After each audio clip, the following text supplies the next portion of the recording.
La découverte. La nuit était tombée sur la ville, enveloppant les rues d'un voile d'obscurité. Les réverbères projetaient une lumière vacillante, créant des ombres dansantes sur les pavés humides.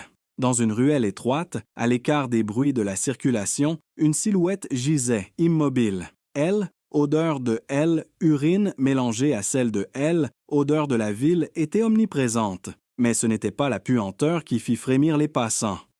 C'était le cri déchirant d'un jeune homme qui avait fait cette macabre découverte. Il pointa du doigt le corps, sa voix tremblante. « Appelez la police !» Les sirènes résonnèrent rapidement, brisant le silence de la nuit. L'inspecteur Clara Moreau, une femme dans la trentaine, chevelure brune en désordre, arriva sur les lieux, son trench coat flottant derrière elle. Elle avait le regard perçant et une réputation d'excellence dans son métier. Mais cette nuit-là, son intuition lui disait que l'affaire serait particulièrement difficile. En s'approchant du corps, elle put voir que la victime était un homme d'un certain âge, vêtu d'un trench coat noir, un habit classique d'un détective. Les traits marqués par le temps, il était évident que celui-ci avait vécu des choses, mais son visage était désormais figé par la mort. En s'agenouillant, Clara aperçut une plaque de badge cachée sous le vêtement, le nom gravé sur le métal terni. Henri Lefebvre, détective à la retraite. « Qui l'a trouvé ?»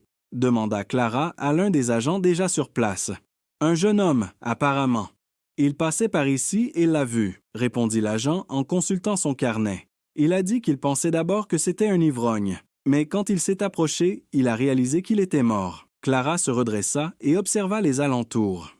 La ruelle était étroite, les murs en briques noircis par le temps, et elle ne voyait aucune trace de lutte. A-t-on identifié le temps de décès? Pas encore, mais il semblerait qu'il soit mort depuis quelques heures. Un frisson parcourut le dos de Clara. Elle connaissait le nom de ce détective. Lefebvre avait une réputation dans le milieu, connu pour ses compétences en enquête. Mais ces dernières années avaient été marquées par des scandales, des affaires non résolues et une vie qui avait pris un tournant sombre. Pourquoi un homme comme lui se retrouverait-il ici, mort dans une ruelle obscure? Les questions se bousculaient dans son esprit. Pourquoi aurait-on voulu le tuer? Qui avait un intérêt à le voir disparaître? La ville avait de nombreux secrets, et elle savait qu'elle allait devoir plonger dans un passé bien plus complexe qu'elle ne l'imaginait. Alors que les agents de police commençaient à baliser la scène, Clara regarda le ciel étoilé, une ombre de détermination dans son regard. Ce meurtre ne serait pas un simple fait divers.